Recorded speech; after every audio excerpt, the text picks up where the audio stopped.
Washington Literary Society and Debating Union.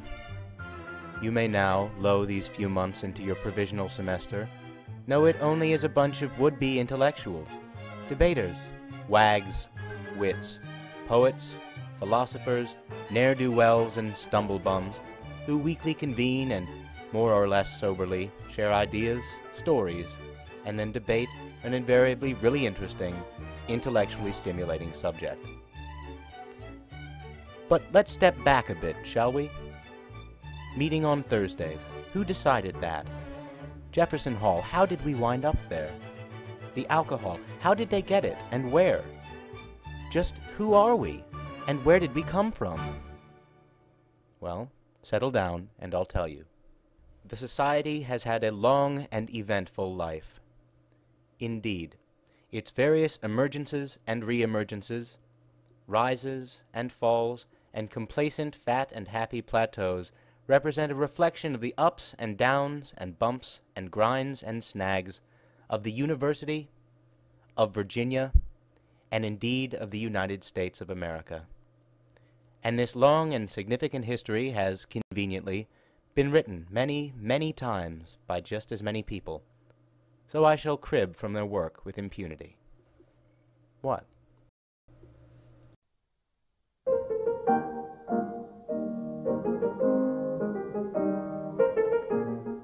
Charlottesville, 1831. The cradle of an infant university. What its founder had intended to be a beacon of reason and the flagship of a new nation's fleet of scholarships, still waving its little baby limbs around and bawling, its little baby face a bright scarlet. And somewhere amidst this din, 15 or 20 students met with one thing on their minds: oratory. The 1831 equivalent of getting drunk and playing Mario Kart. They were concerned, you see, about the quality and the advancement of oratory at the university, and so did what any good gaggle of like-minded folks tend to do, to wit, founded an organization. This they called, we think, the Association for Mutual Improvement in the Art of Oratory. It treaded water for 4 years until, in 1835, merging with the equally creatively named Academics Society. This new body they called the Washington Society, that its name, recalling the deeds of the illustrious father of American liberty, might animate them with the desire of using the power there attained for the good of their country and the weal of their countrymen. Anonymous, 1835. The first years of the Society's existence were spent in the proctor's office, where they perforce met, not yet having a true home. They gamely orated on in the proctor's office, though, and occasionally tried their hand at procting. Membership could be had in those days for the low, low price of $1 as an annual tax. Adjusted for inflation, that's about $19. But the scrappy little society was not without its enemies. The Board of Visitors, already alarmed at the growth in the dangerous habit, feared a plague of unduly stimulating and distracting rhetoric and speechifying, heaven forbid, and adopted an antagonistic policy toward it. The wash countered, predictably, with some good old-fashioned oratory. We meet together as a band of brothers, all having the good of the society at heart, and anxious to choose him who, they think, can best advance its interests. No time is lost. Our minds are not abstracted from our studies, nor our feelings excited. Society member, 1838. Yet it was for a time to no avail. The Society, then modestly referred to by its members as the Nursery of Genius, was prohibited from delivering public speeches. We are forbidden to speak. The tongue falters, the lips are closed, and the voice of vivid eloquence must ring through our Corinthian columns no more. A meager sheepskin will be held as sole incentive to intellectual exertion. Society member, 1838. Nothing much, well, nothing you need to know about, happened for a while. Oratory persevered and, like premarital sex and casual marijuana use, eventually found grudging acceptance amongst establishment types. Indeed, in 1845, members N. H. Massey and John L. Cochran were at last able to secure a permanent meeting place for the society. After bouncing from room to room for a few years, in 1849 they found some place to call home. Hotel B, soon to be known as Washington Hall, brought the many embarrassing years of having to meet in the practice office, which was sort of like having to party in your parents' basement, to a welcome end.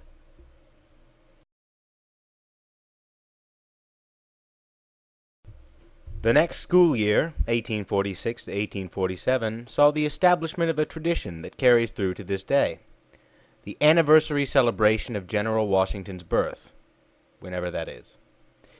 And not long thereafter the society hit upon its motto, Quam fluctus diversi, quam mare conjuncti. This stirring, evocative phrase, of course, means, "Don't pee on my leg and tell me it's raining." Just kidding. Actually, it means, "It all comes out in the wash."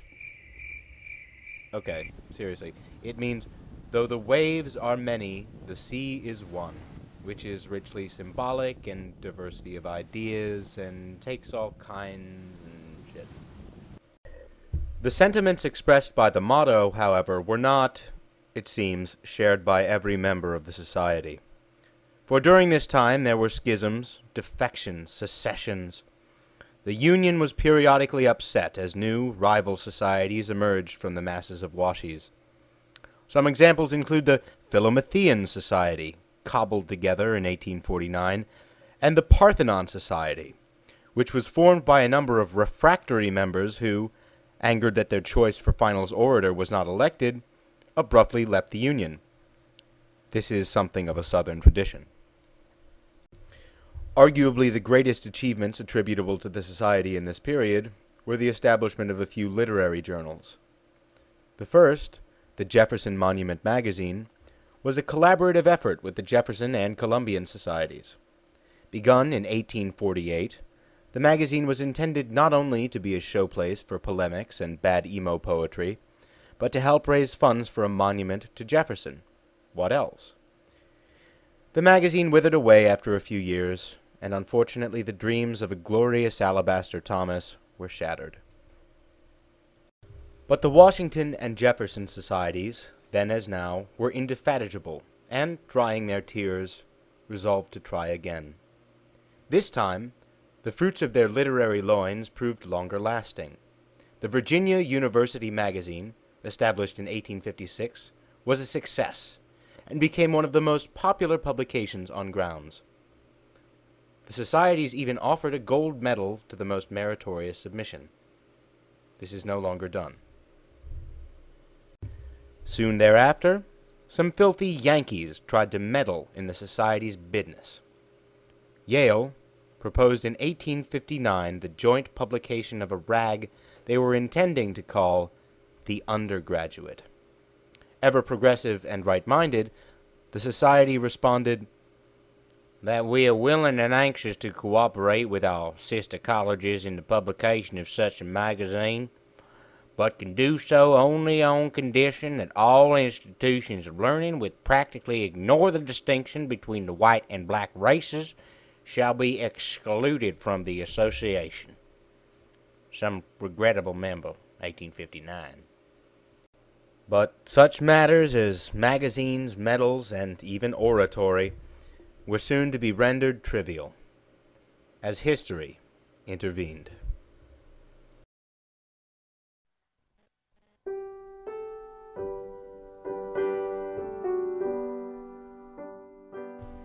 Although college campuses have in recent decades quite capably served as middle-class youth pleasure camps, far removed from the troubles of the real world, this was not the case as the 1860s dawned.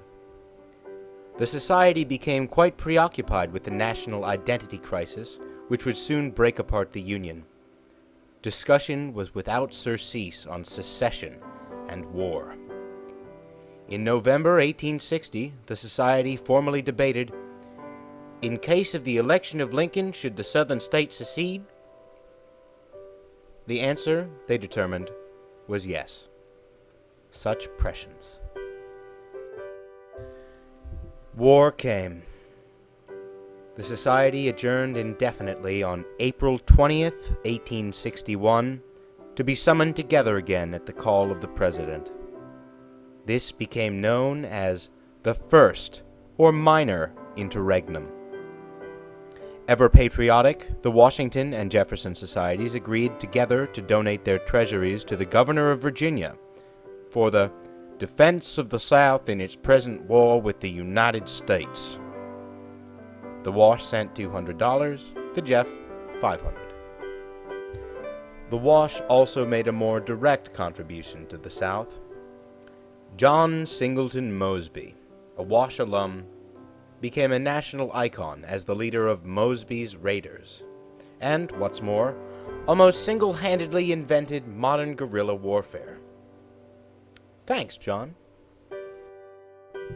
The war ended, eventually, and so too did the First Interregnum, which had lasted from 1861 to 1865.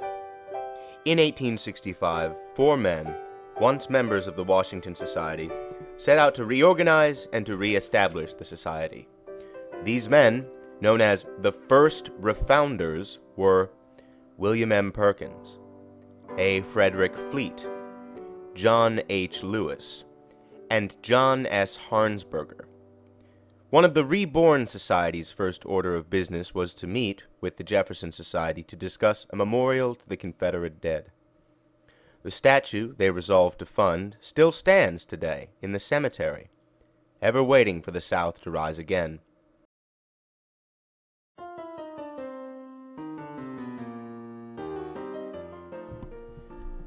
Thus did dawn the so-called Golden Age, which is considered to have lasted from about 1869 to the early 1920s. Washington Hall got a makeover, and cosmetic enhancement to boot. In 1869, with surplus funds and a $500 appropriation from the Board of Visitors, around $7,000 in today's money, the hall was expanded to its present size. Not that we can enjoy it or anything. The Golden Age also saw an unprecedented degree of cooperation and friendly competition with the Jefferson Society. Yes, we were bosom friends back then, and things were boffo. Membership steadily increased, peaking in the 1880s. The literary magazine was revived and enjoyed tremendous success. And both societies helped found the Southern Oratorical Association, a joint venture with various other Southern University oratorical associates. Intellectual cross-pollination was the order of the day, and the societies mutually thrived. Together, in 1876, they invited Ralph Waldo Emerson to be finals orator. He declined, presumably too busy floating around in the clouds and sniffing flowers and such. In 1888, we invited President Grover Cleveland, who also declined, a major factor in his failed re-election bid that year. He lost the valuable orator's vote.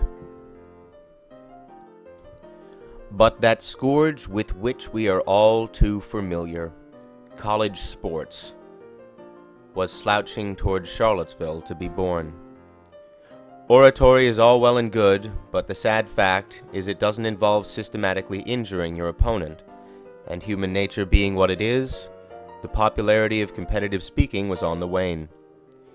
In an effort to revitalize it, and attract attention, though, the Board of Visitors established the Rectors and Visitors Debating Medal in 1896. Another establishment of that year, 1896, though a sensitive subject for your narrator, I would be remiss in failing to mention. James A. Harrison, sensing the joy and satisfaction that could come of straining relations between the societies, provided a trophy, the Harrison Trophy, to be contested for by the Washington and Jefferson Societies. It was decided that the grand competition would be held on April 13th, Founders' Day, a tradition that would survive through the years. The following verbal Polaroid snapshots of this era are worth mentioning. At the January 17, 1903 meeting, the secretary was ordered to strike out any alleged sarcasm from the minutes. In October of 1908, the society resolved to bring as many women to the next week's meeting as possible. At this next meeting, the debate was resolved that women's suffrage is desirable.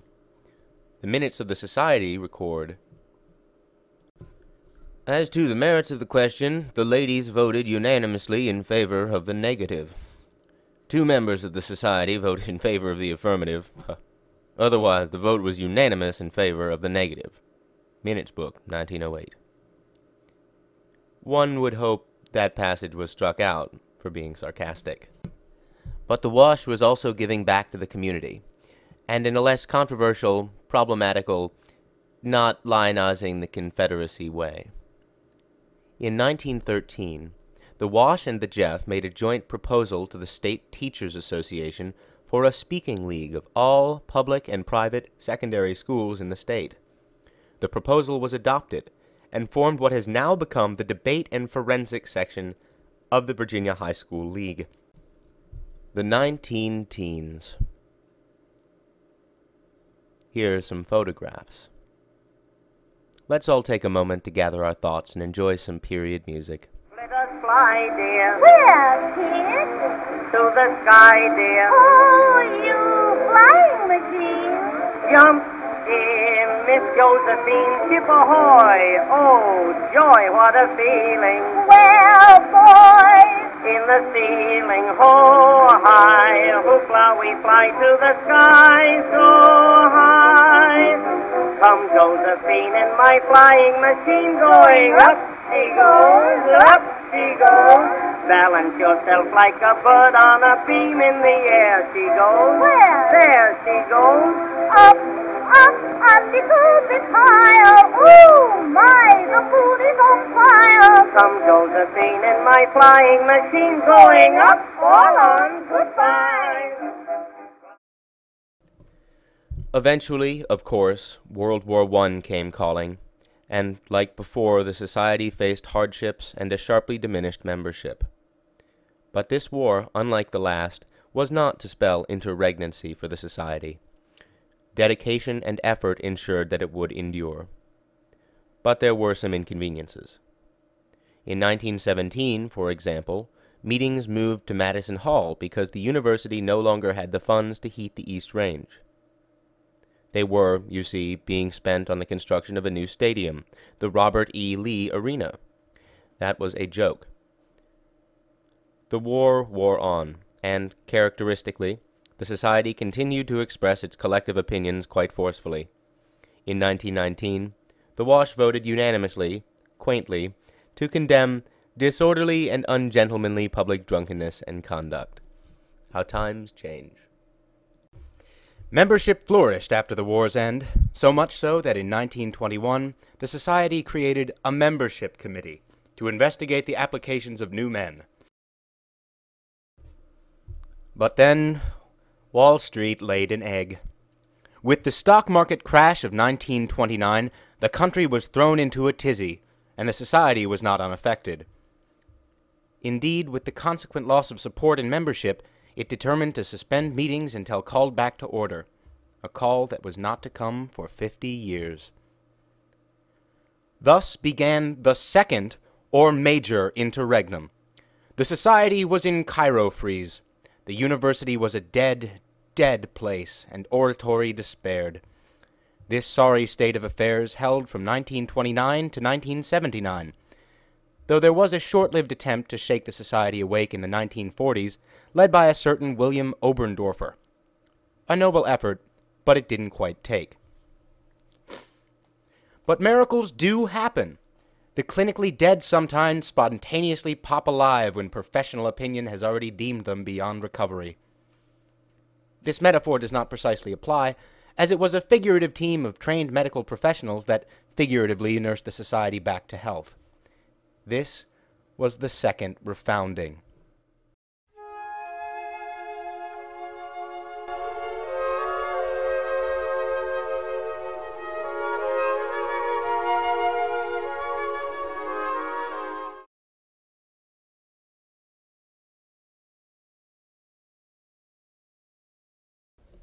After 50 years of interregnancy, the Society's story at last resumed in 1979, a year in which culturally, economically, and politically pretty much everything was busy either already sucking or getting worse. The world is a mess of open, festering geopolitical sores. The United States is a rudderless ship, a nation of complacent, self-satisfied culture, neglected values and ideals, and malaise. Leadership was lacking when it was most desperately needed. And, as it has often been throughout its history, the University of Virginia was a microcosm of the State of the Union. Intellectual self-indulgence flourished as the socialistic bullshit behemoth of postmodern critical theory invaded the Afghanistan of the social sciences. Clothing looked like shit, and everybody needed a haircut and probably smelled bad too. And worst of all, the proud tradition of oratory once cherished and preserved by the Washington Society had been all but forgotten. But because a hip sense of irony is also the Society's proud tradition, the story of its second refounding actually begins in Jefferson Hall. Pretentious douchebags are even more resilient than their close genetic relative, the cockroach, and so the Jefferson Society had miraculously survived the depression that had spelt desuetude for its former friendly competitor. But by 1979, the Jefferson Society no longer faithfully represented the ideals to which it, and the vegetative state Wash, had once aspired. 3 Jeff members, J. Mitchell Aberman, Stephen L. Huntoon, and Josiah Josh Henson, found themselves especially dissatisfied. The quality of debate and oratory, they felt, had become lackluster at best. Moreover, they found the Jeff's membership practices to be deeply flawed. Richard Nichols Randolph, a direct descendant of Thomas Jefferson, had recently been refused membership despite having completed all membership requirements. This was an outrageous injustice. It was time for a change. The university needed something new, a sort of Randolphian revolution, to challenge the established order and, just maybe, move on to better things. Thus, they resolved to form a rival society, to craft a Holmes to pit against the Jeff's Moriarty. And, with a little digging in the university archives, they discovered a fabulous fact. There was already an alternative. A society with a rich and storied past. A dedication to debate, free thought, and bad secretarial handwriting. A society with a unique sense of sophisticated humor at its very core. Yes, the Washington Society was still, technically, in existence. But there was a catch. Membership could only be conferred by a living member. An exhaustive search through membership records, though, unearthed one. This man was R.E. Heishman of Charlottesville, Virginia, an active member from 1923 to 1925. Because the Constitution then still barred active members of the Jeff from membership in the Wash, it fell to Richard Nichols Randolph to embody the revived society. Reaching Heishman by phone, Randolph was sworn in, and the second interregnum at last came to a close. Now de facto president of a Wash of one, Randolph set about amending the Constitution to permit Jefferson Society members to join. First meetings were held on the steps of Washington Hall, as they braved bitter winter winds to keep the precious flame alive.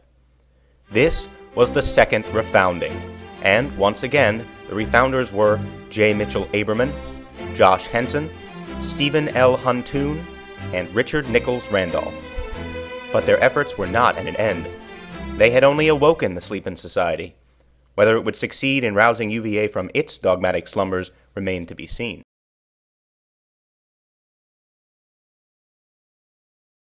Though alive again, the Wash was still something of an inside joke.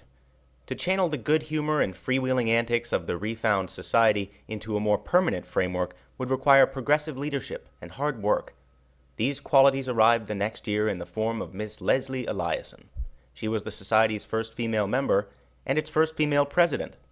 It was Miss Eliason who moved meetings to Thursday nights and who secured permission for the use of Jefferson Hall from the Jefferson Society. In building this firm foundation, she is our generation's Cochrane and Massey, and the survival of our society in its present form is in large part attributable to her. That year, too, the society adopted the Greek letters Sigma, Beta, Phi, which are still, intermittently, in use today. It also re-established annual debates with the Jeff, and triumphed in their first, resolved the United States should annex Canada and Mexico. An annual field day was also re-established, and the Wash won the central event known as the Pull, a tug-of-war game between the statues of Washington and Jefferson devised by Huntoon. The 1980s saw the revived society slowly work the stiffness out of its limbs, and began more confidently to stride into the future. Most meetings at this time had two debates, one serious and one humorous. Some more typical debate topics included, real men don't eat quiche, nuke power plants are built better than Jane Fonda. If Michael Jackson and Prince win 3 rounds, Prince would win. And a drink before and a smoke after are the 3 best things in life. Pretty zany stuff. During this time, the society had an unofficial motto, "Get involved and speak out!" Though to our more jaded ears, it may sound like the title of a public service film you would watch in elementary school. I had that class last semester. Let's see if I can help you. Gee, thanks. That'd be great. It clearly must have resonated with members. And, as befits all good organizations, the society also has an official badge, a plain white rosette, required wearing at official functions and humiliating hazing rituals. And our main motto, everybody now, quam fluctus diversi, quam mare conjuncti, has a wisecracking sidekick motto, Exodus acta probat. This means, the ends justify the means. That rather chilling sentiment provides a serviceable segue to the subject of the Jefferson Society. As we all already know, they meet on Friday nights, sullying and despoiling the hall, where for many and many an hour they gibber and caper before a captive audience, speaking in tongues, making their ritual sacrifices to Cthulhu and Yah-Thaw-Mog, and leaving unidentifiable stains and residues on seemingly every surface. But the Wash and the Jeff have nevertheless had a long, largely amicable coexistence. We heard of their many cooperative efforts and friendly competitions during the 19th century, and we used to hold a joint final celebration, which was a truly grand annual bash, at which the societies used to toast both Jefferson and Washington. Sports between the societies have also thrived, and the tradition is carried on every year with a field day. Annual debates are also a thriving tradition. Every spring, the Jeff and the Wash are pitted against one another in the prestigious Smith-Simpson debate on diplomacy. We tend to trounce them. And, of course, the Harrison Cup debate. The actual cup was lost during the second interregnum, but the debates continued, with the Wash tending to enjoy it more than the Jeff.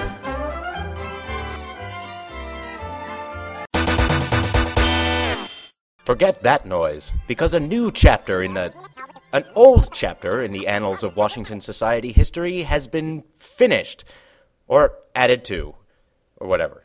Yes, the saga of the Harrison Cup, so long lost, has ended, and unlike the ending of the TV series Lost, did not end in a disappointing mishmash of spirituality and bullshit. Rather, it ended in a fabulous mishmash of serendipity and dope shit. After 94 years, and untold tarnishings, the Harrison Cup plaque, Harrison Cup trophy, and several associated actual cups were returned to the Washington Society by Dr. Warren Kuntz, son of society member and winner of the 1918 and 1919 Harrison competition, W. W. Kuntz. The heirlooms are now safely in Washington Society custody, where they will remain until the next interregnum during the water wars of the 2040s. So, where do we go from here? What might the future hold for the Washington Society? At this incomparably good time for real estate investment, some have proposed the Wash get a house, not only to house members, but to provide a permanent place for meetings and parties and whatever else we decide to do there. The desire to secure for the society its own lawn room also remains strong. And what, you might ask, of our beloved Washington Hall? It was taken from us while our back was turned, appropriated by the university sometime during the second interregnum. It now houses the Office of Equal Opportunity Programs, which of course is located on the opposite side of grounds from every other office of university programs. Separate but equal indeed. Eviscerated, this formerly lively place of literature, debate, and camaraderie has become yet another bland, bureaucratic office place. Yet, if one strains, the whispers of Washi's past can yet be heard. Our history still lives in this building, as might its future.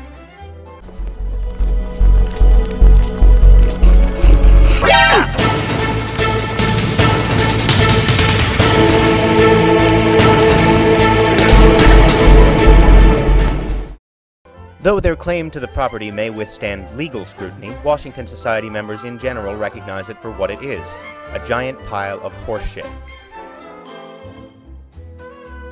Though the road may be long, hard, and under construction, it is the task of future generations of Washis to see current and future efforts through, and at last restore the hall to its rightful owner.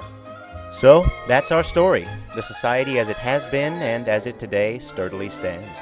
A society acutely aware of its history, its debt to the past, and its cherished traditions, but also aware that the past is best put to use in the present, and that tradition must be tempered by the promise and change the future brings. So we keep on. Debate, discussion, competition, and good fellowship. Vibrant intellectual exchange. In a word, oratory.